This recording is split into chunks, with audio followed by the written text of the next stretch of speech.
मधुकैटभ को मारा, महिषासुर को मारा, और ये दुर्गम दानव को भी मारकर तूने देवों की रक्षा की है। और कितने बड़े बड़े इतिहास पढ़े हैं तेरी दया के। अगर मैं पिटारा खोलूं तो भी पार ना पाऊं। और मैं तो छोड़ो, मैं तो एक नन्हा सा बालक हूँ। मैं तो छोड़ो, बड़े बड़े योगी यति चले गए तेरे एक छोटा सा गुणगान करके। गुणगान की बात है माँ, तू तो अपार है और मेरी बुद्धि छोटी है।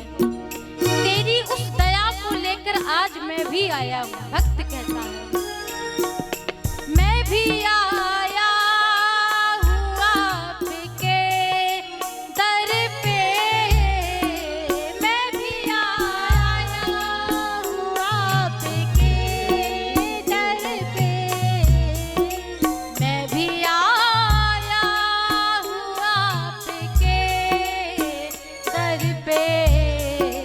जब कोई आसरा नहीं देखा, जब कोई आसरा नहीं देखा, कोई जगदम्ब से नहीं देखा, कोई जगदम्ब से नहीं देखा।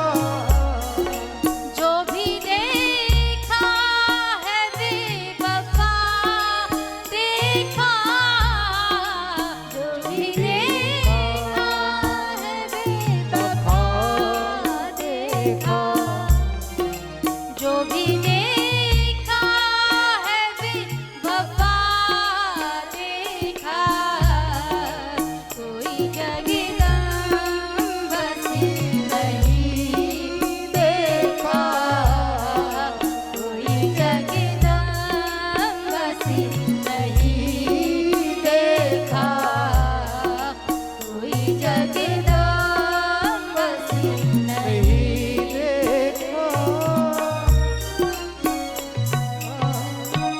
बोलिए अम्बे मैया की जय। तो महाराज ये महादयालु है।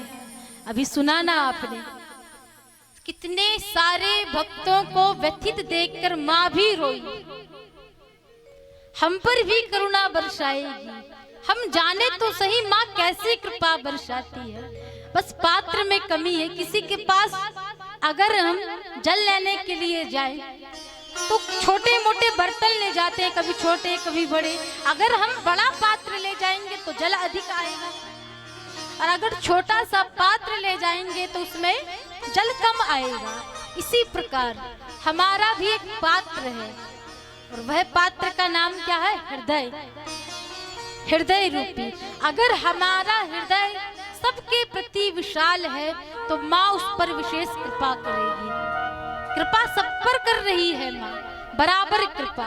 पर हम में कमी है कि हम कितना लें। कहीं जिसका हृदय बड़ा है उसके पास अत्यंत कृपा आ गई, और जिसका छोटा सा हृदय है तो कृपा के लिए कैसे जगह। तो महाराज पंच ब्रह्म के आसन पर ये देवता स्थित है। स्थित कभी नहीं होते पंच ब्रह्म के आसन पर, ऐसा देवी भागवत में कहा है।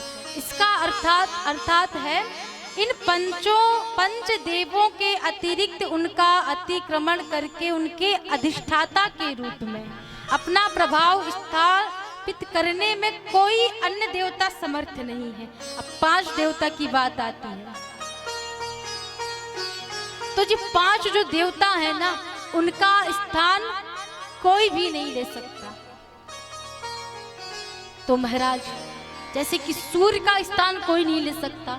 अगर सूर्य प्रकाश दे रहा है तो सूर्य भी तेज प्रदान करता है, अग्नि भी करता है। सूर्य भी हमको उष्णता देता है, अग्नि भी देता है, पर सूर्य सबको प्रकाशित करता है और अग्नि का कार्य अलग है, सूर्य का अलग है।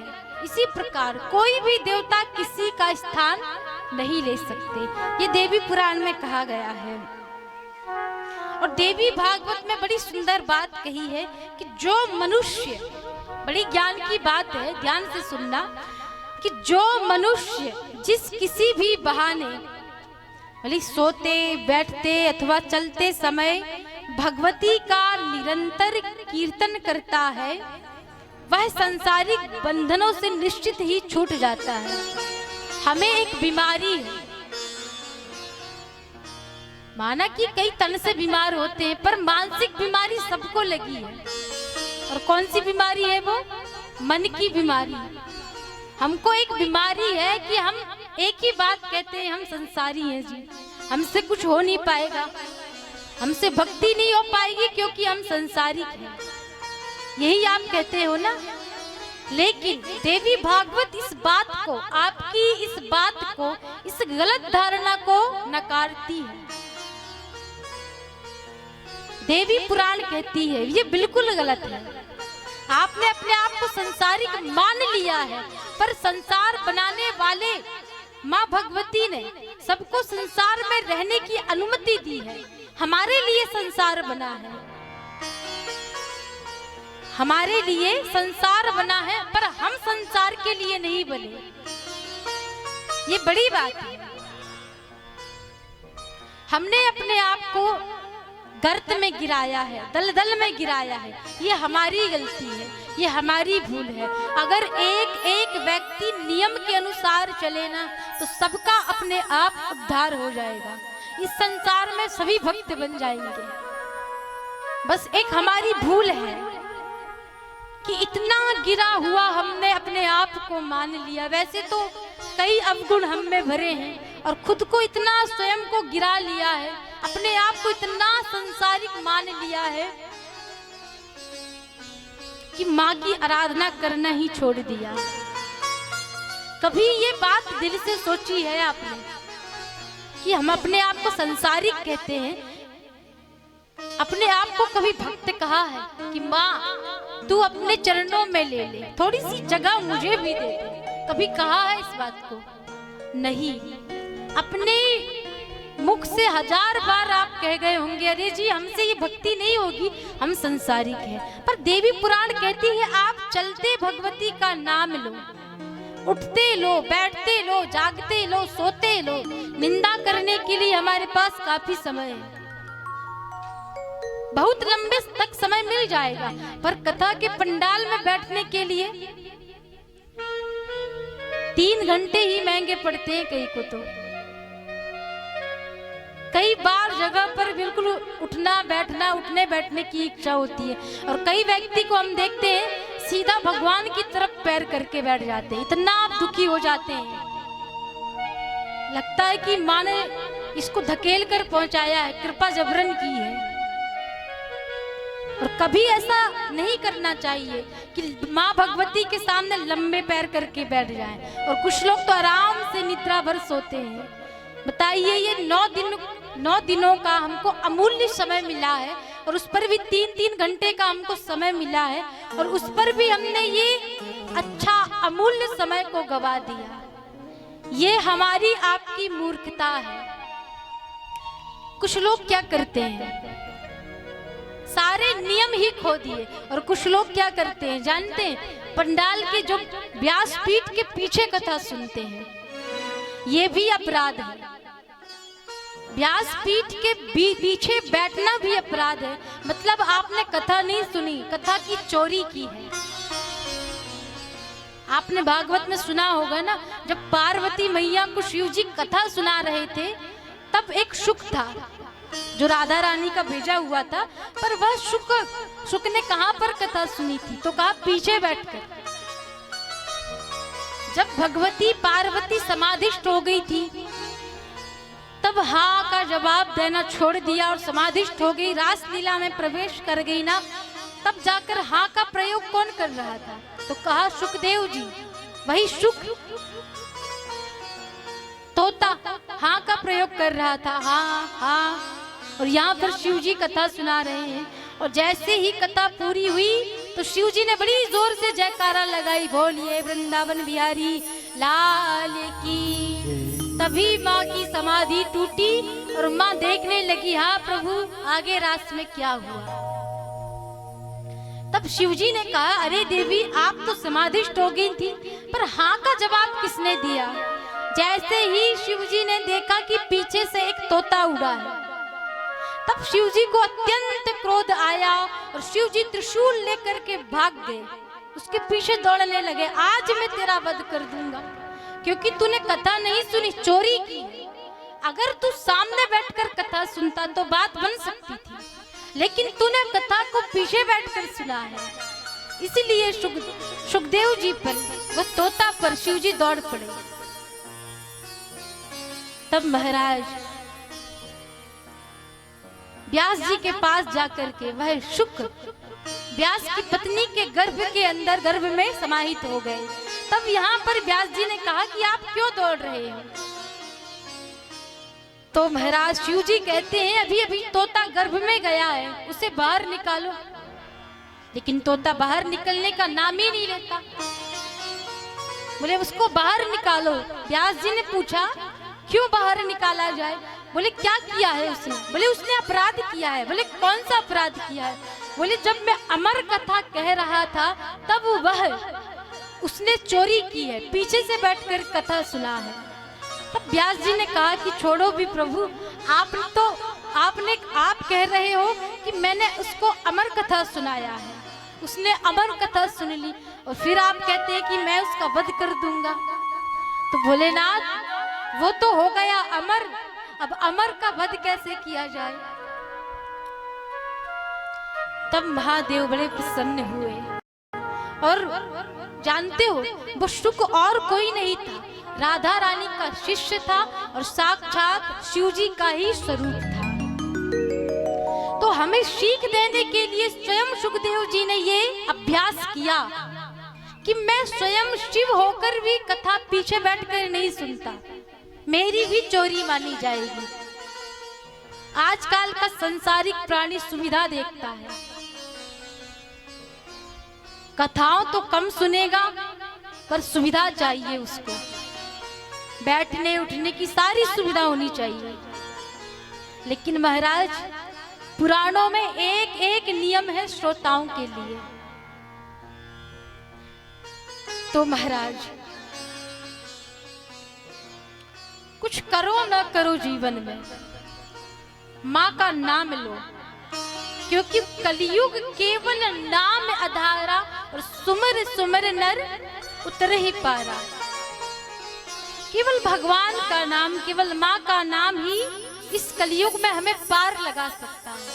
सतयुग में तपस्या करने से प्राप्ति मिलती है उस फल की, सतयुग में तपस्या करने से, त्रेता युग में यज्ञ करने से और द्वापर युग में पूजा पठन करने से, और कलयुग में केवल और केवल नाम लेने से हमारी मुक्ति हो जाती है और हमारे मुख से नाम ही नहीं निकलता। इतनी बड़ी हमारे लिए सुविधा दी भगवान ने, भगवती ने, इसके बाद भी हम नाम नहीं ले सकते। तो जीवन में एक नियम अपनाना आप आज से, भले ही आपके पास जैसा भी नियम हो, पर एक सबसे बड़ा नियम अपनाना, और वह नियम होगा हर कोई घर पर संकीर्तन करेगा। कौन कौन संकीर्तन करेगा? केवल संकीर्तन मात्र, क्योंकि नारायण के संकीर्तन से माँ भगवती अत्यंत प्रसन्न होती है। आइए हम भी एक संकीर्तन करते हैं, एक नारायण के नाम का।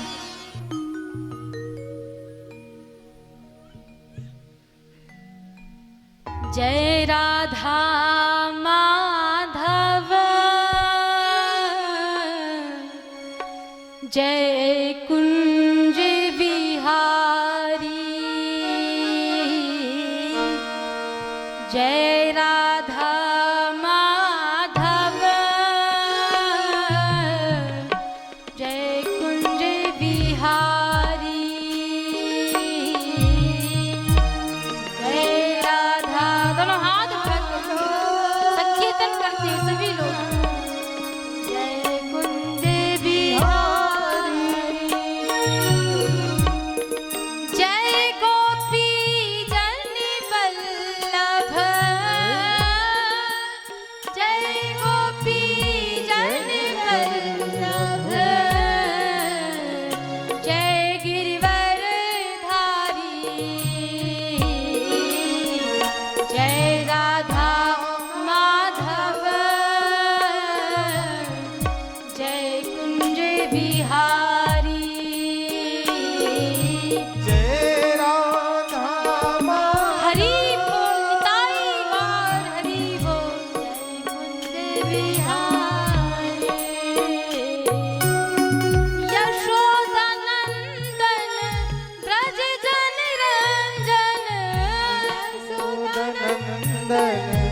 संकीर्तन करते हुए यशोदानंदन ब्रज जन रंजन यशोदानंदन ब्रज जन रंजन यशोदानंदन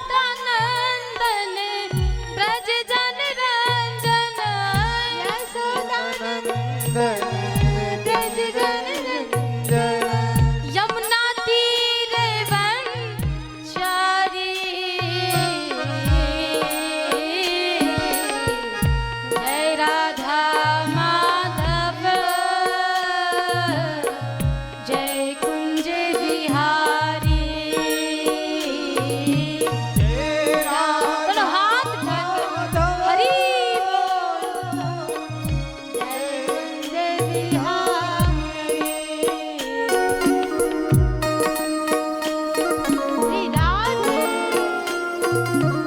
निताई गौर हरि बोल हरि गौरांग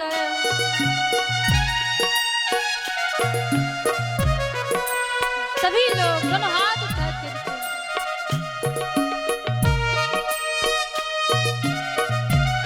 हे गोविंद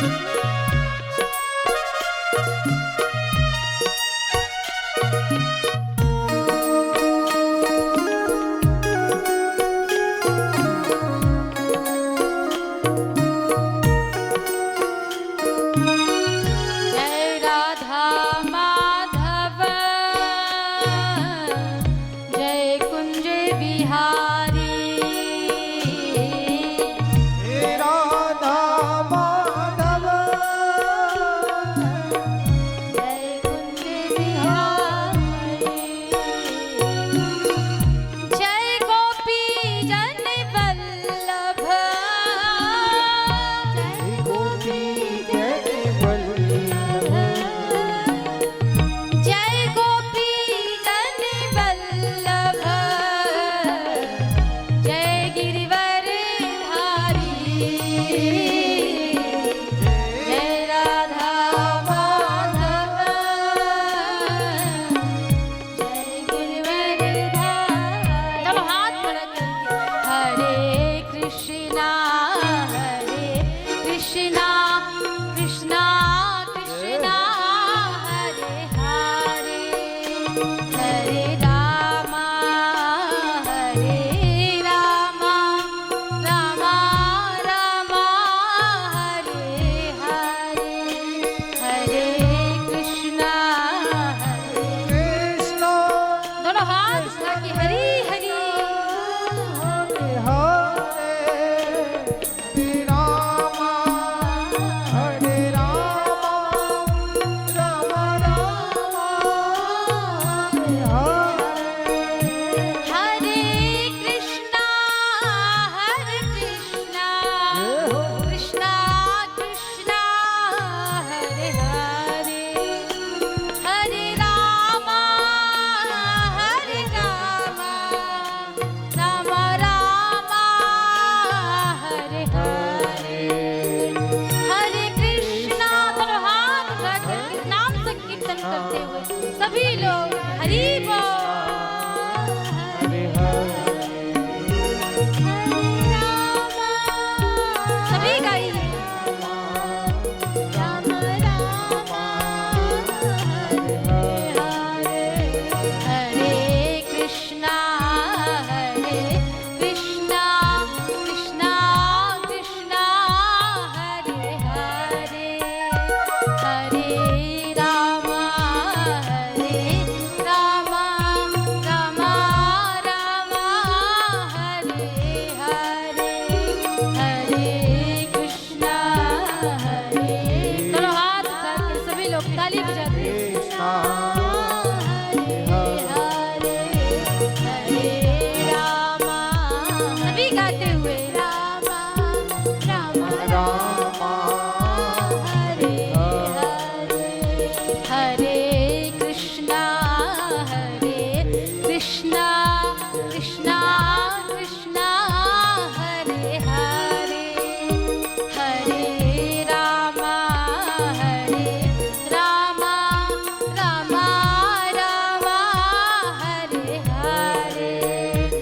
कृष्ण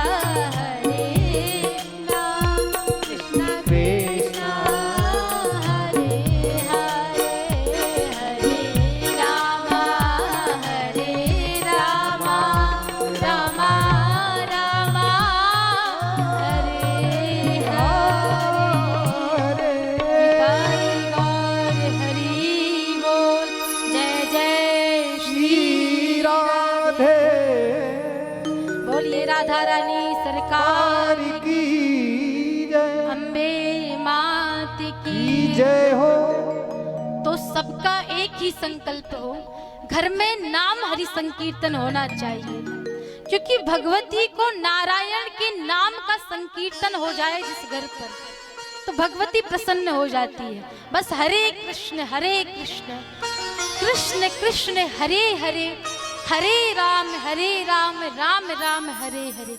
बस इस संकीर्तन को पूरा परिवार बैठ करके एक साथ मिलकर गाएंगे तो अपने आप शांति आपके घर पर निश्चित है आ जाएगी।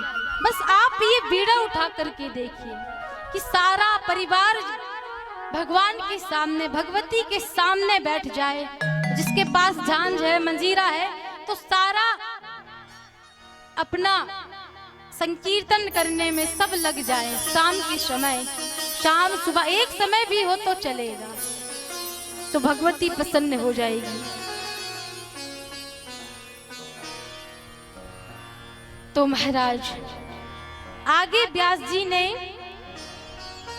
जन्मेजय से कहा कि हे राजन, पितामह ब्रह्मा की आज्ञा से सनकादिक ने वन प्रदेश में हिमालय की तलहटी में स्थित रहकर समाधि लगाई। और किसकी समाधि लगाई पितामह ब्रह्मा जी ने? तो कहा मां भगवती की।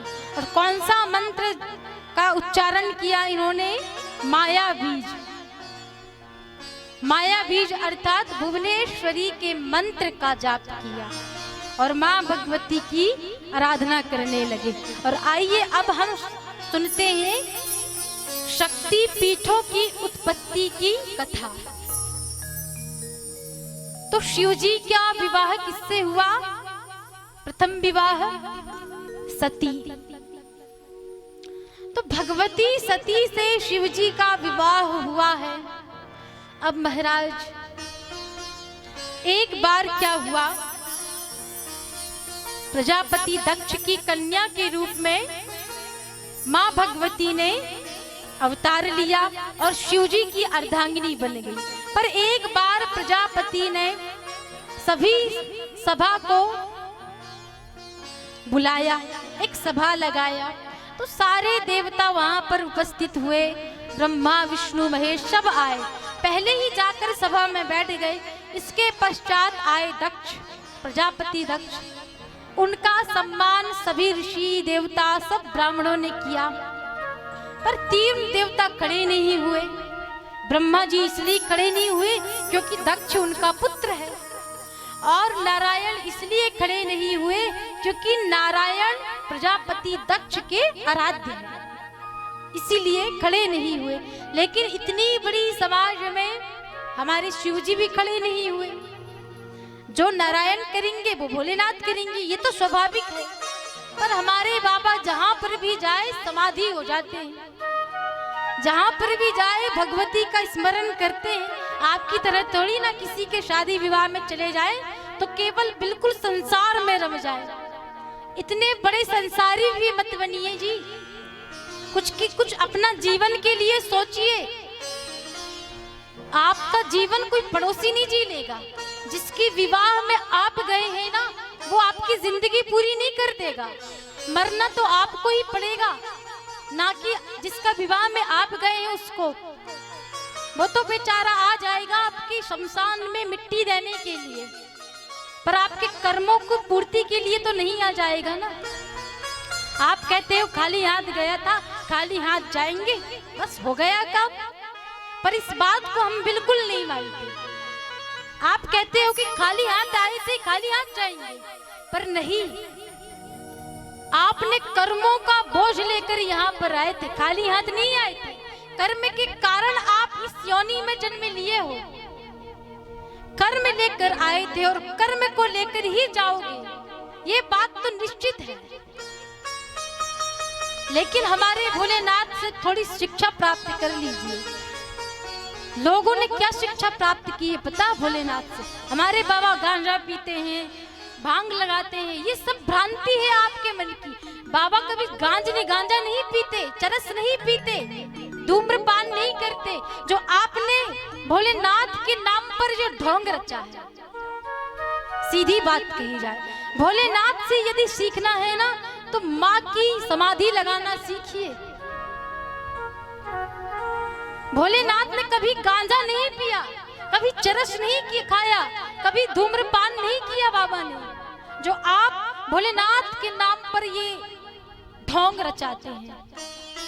फिर प्रश्न उठता है, भोलेनाथ ने जहर भी पिया, पी के दिखाओ जहर। और एक घट में था जहर, थोड़ा सा जहर नहीं, एक छोटी सी शीशी भरकर जहर पिया हो। थोड़ा सा नहीं, बहुत घट भर कर जहर पिया भोलेनाथ ने। कितने बड़े बड़े कार्य किए, और उन्हीं भोलेनाथ के नाम पर आप कितना पाखंड करते हो। विदेश से आया ये धूम्रपान और आपके लिए बना दिया ताकि ये भारतीय कमजोर हो जाए। और जानते हो विदेशी लोग कभी धूम्रपान नहीं करते, आपको करना सिखाया। और आप इतने मूर्ख हैं कि धूम्रपान करना सीख गए, पर उनको अपनी संस्कृति नहीं सिखाया। वो अपने आप भारत पर आए और हमारी संस्कृति को अपने पास ले गए, और हमने उनकी कुरीति को अपने भारत में डाल दिया।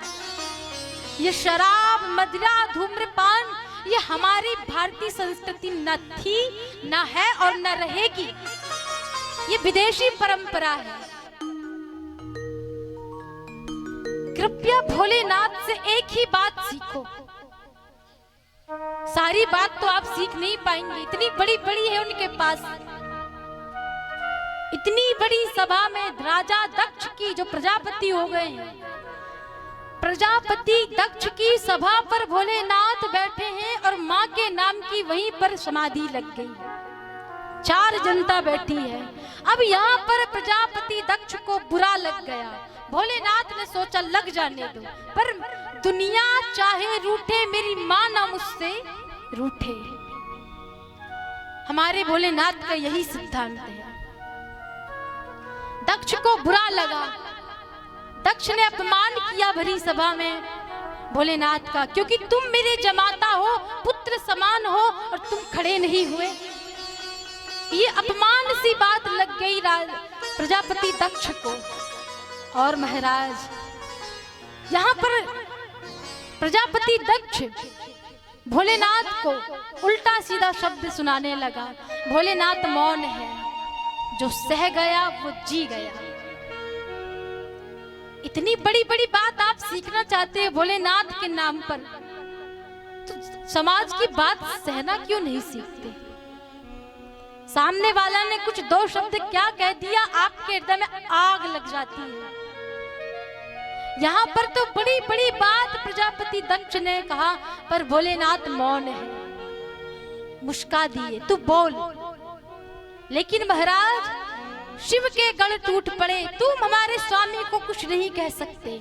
जो भगवान के लिए लड़ गया, स्वयं के लिए नहीं कह रही मैं, जो भगवान के लिए, अगर कोई भगवान की बुराई करता है ना, तो तब सामने खड़े हो जाए कि तुम हमारे भगवान को कुछ कह नहीं सकते, तुम अंगुली हमारे भगवान पर नहीं उठा सकते।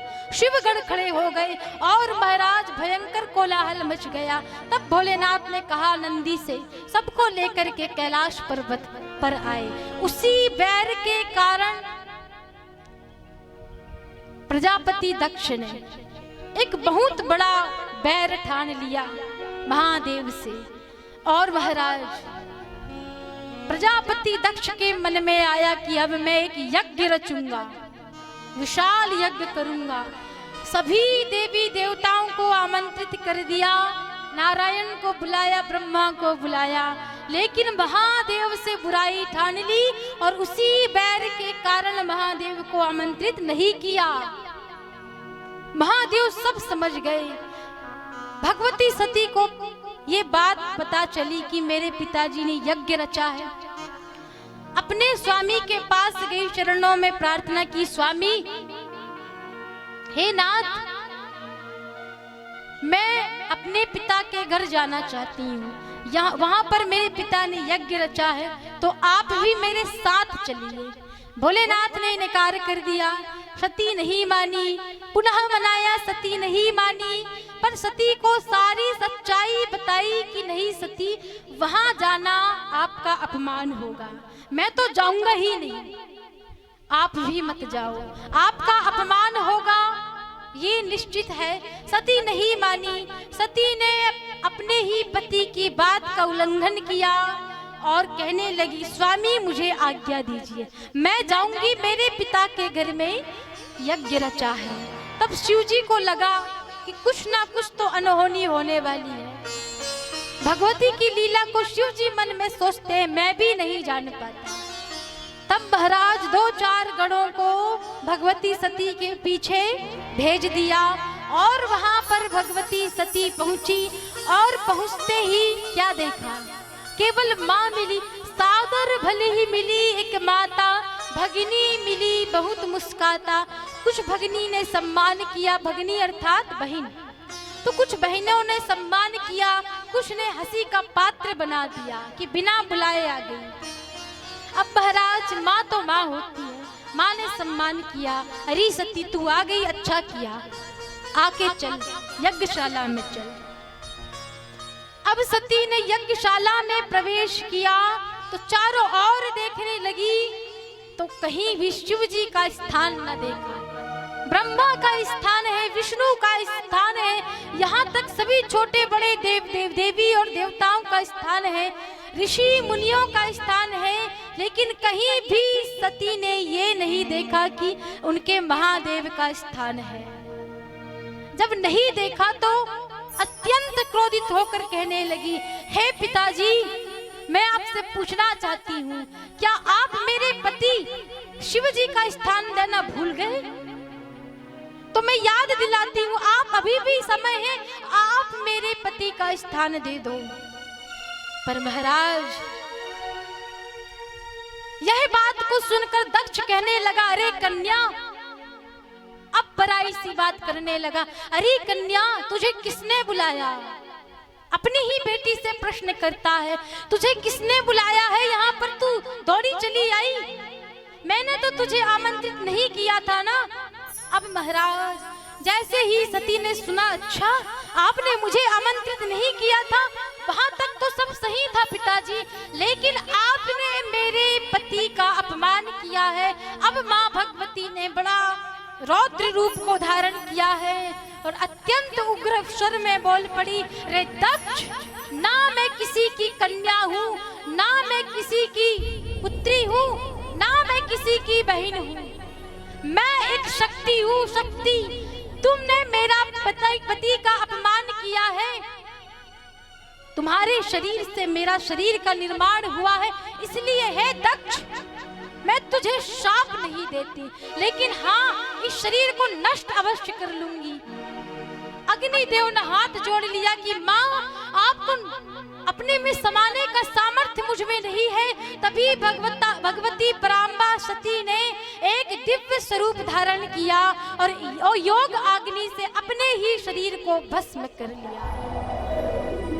और जैसे ही माँ सती ने अपने ही शरीर को भस्म किया है, चारों ओर हाहाकार मच गया, शिव गणों में और दक्ष के दूतों में युद्ध सा ठन गया। अब महाराज कुछ गण गए महादेव के पास, रोते हुए सारा समाचार सुनाया।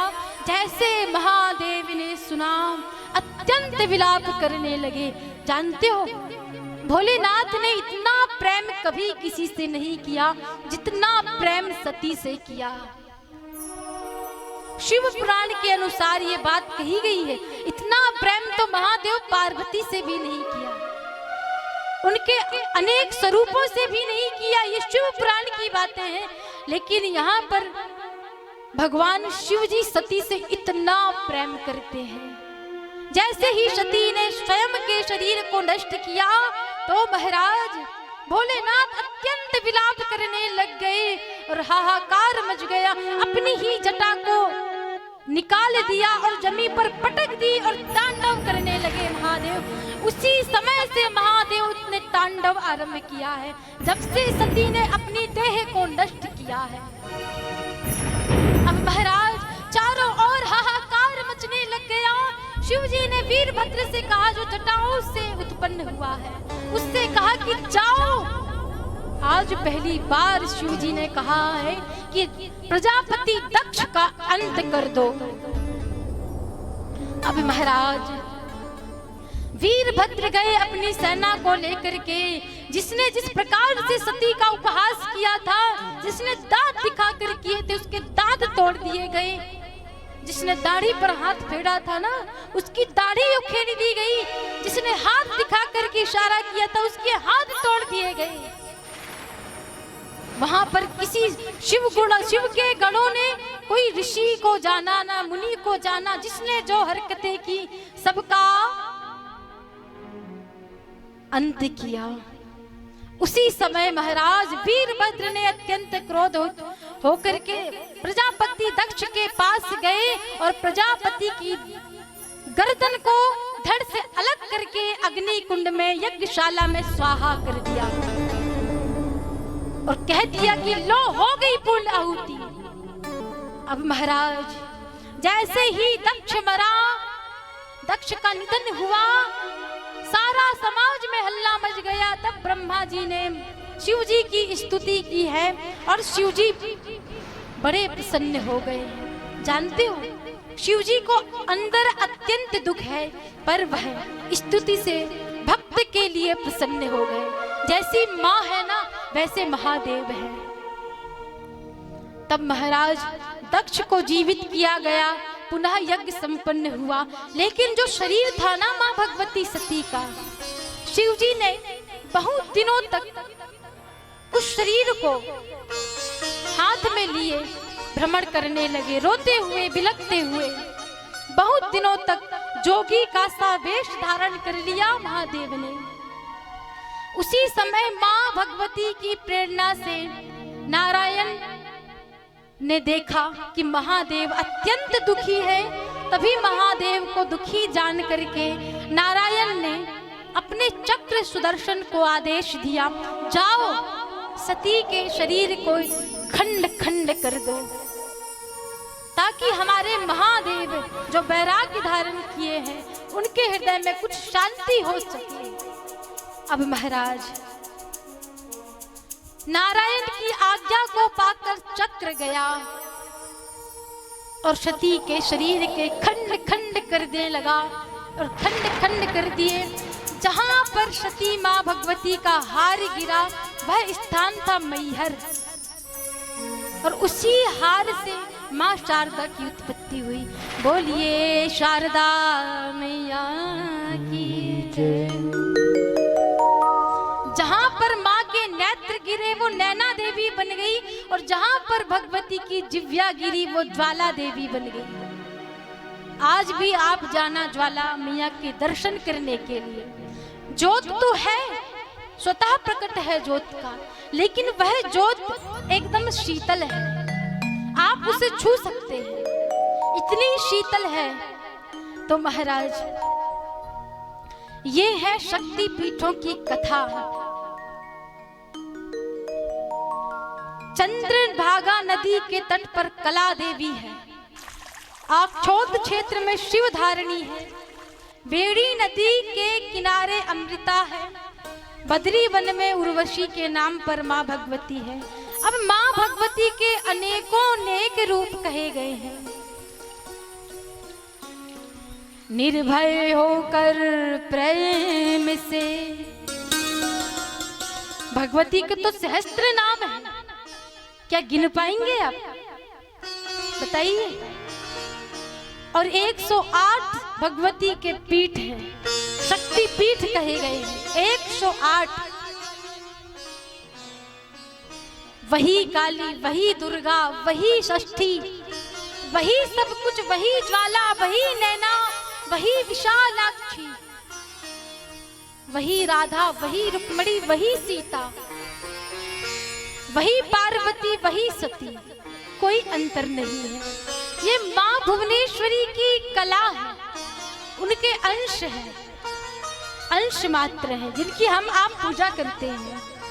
कि निर्भय होकर प्रेम से भजो भगवती नाम, हम कुछ करते हैं नहीं, माँ ही करे सब काम।